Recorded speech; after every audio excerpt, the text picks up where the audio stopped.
Donc voilà la suite. Donc c'est bon, en fait, j'ai pu désaccoupler la boîte de vitesse. C'était tout con en fait. C'était donc voilà l'arbre de prise de force qui traverse le pont arrière et la boîte.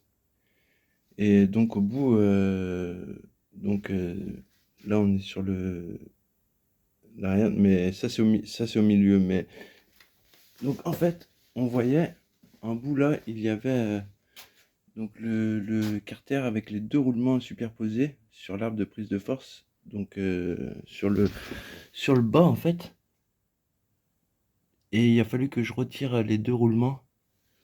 Donc en plus j'ai eu de la chance en inversant l'essence de mort de ce petit arrache moyeu là.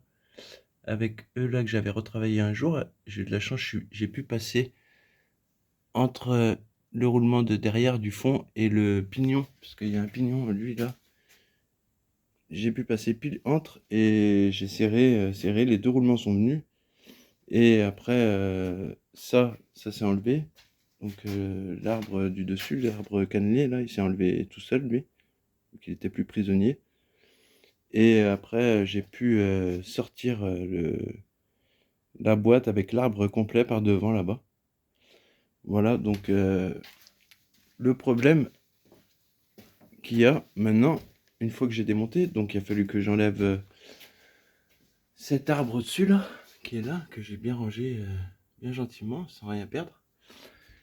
Donc qui se trouvait position intermédiaire, donc non, il se trouvait en haut là, voilà, il se trouvait là, j'ai enlevé lui. Après j'ai dit, pour enlever l'arbre de prise de force qui se trouvait là, j'ai dit comment je vais faire, est-ce qu'il faut que j'enlève lui là?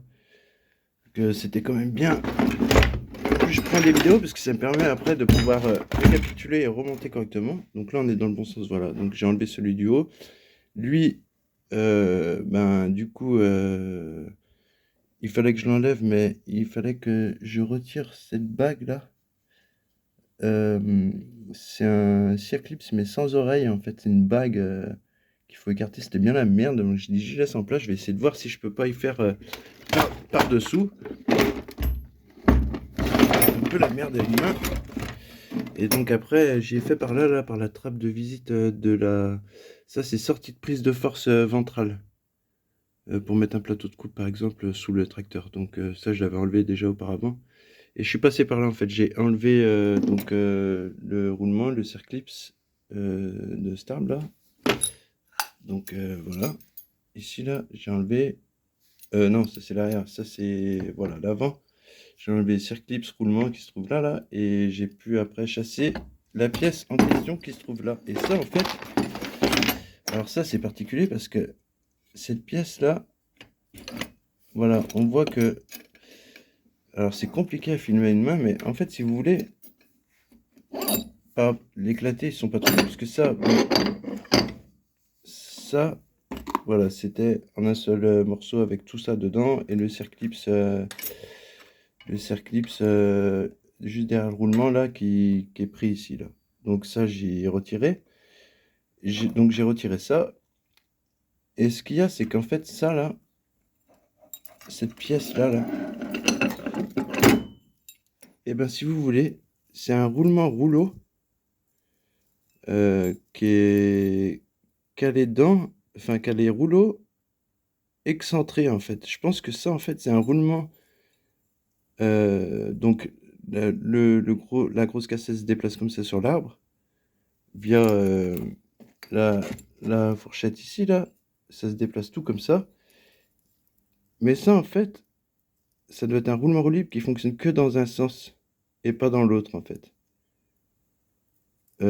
Et là, pour le coup, bah,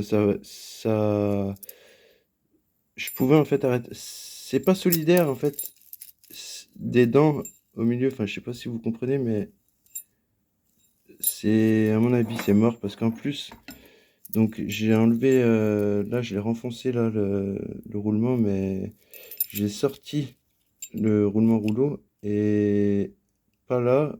C'est un petit peu usé là pour moi, mais à l'intérieur, les rouleaux, ils sont... En fait, les rouleaux, ils sont pas ronds. Je sais pas si on voit bien, mais ils peuvent pas tourner. ils ont une forme chelou. C'est pas des rouleaux en fait, je sais pas, c'est chelou ce système-là. Parce que du coup, c'est ça qui engraille la prise de force. Et voilà, donc à l'intérieur, ils sont bien raclés. Et on y voit un tout petit peu là, faudrait que j'enlève tout, mais au milieu, c'est tout. C'est pas rongé non plus, rongé, mais c'est tout marqué. Je sais pas si on y verra bien là, mais voilà, on voit qu'il y a des marques et de temps en temps, voilà, il y a des stries là, on voit. Et en fait, ben, je pense que ça, c'est mort là. Apparemment, il détaille le rouleau seul, le canon seul, là, cannelé. Et il détaille les rondelles et tout. Enfin bref, ça c'est pas ça qui est abîmé, mais il détaille le canon cannelé et le roulement rouleau ou toute la pièce complète. Et franchement, toute la pièce complète, ça là, cette pièce-là, donc avec le gros canon cannelé à l'extérieur là, et ben ça vaut, j'ai regardé entre 850, j'ai vu des prix, j'ai vu plus de 1000 euros. Donc je sais pas. Je sais pas, ça va être le cinéma. Et puis même là, on voit si ça veut bien marcher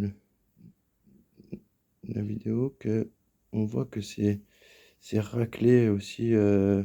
Mais je pense que c'est plus au centre que là, parce que là, on sent pas, il n'y a pas de grosse, c'est pas si abîmé que ça. Mais et puis ça, je pense que ça vient des vidanges, hein, ça vient de l'huile. Mais ça, c'est vraiment un système pourri parce que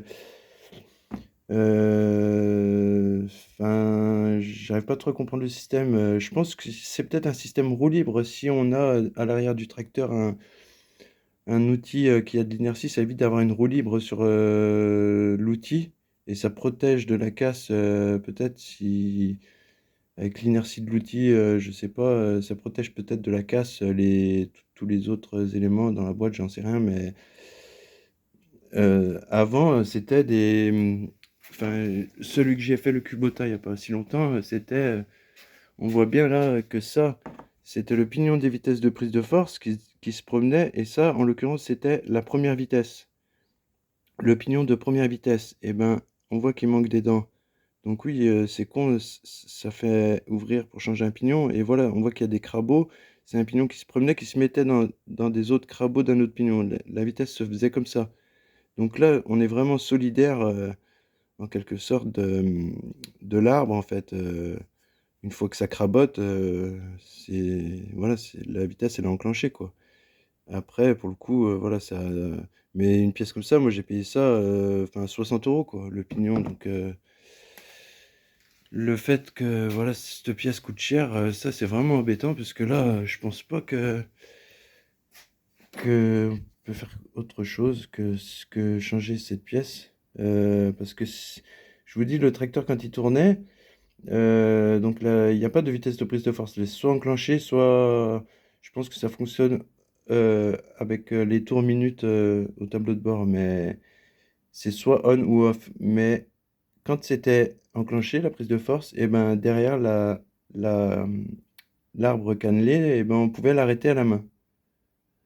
Et quand j'ai démonté, sur l'autre vidéo, on entend bien que quand je fais tourner, on entendait les rouleaux en fait. C'était le bruit de rouleaux qu'on entendait.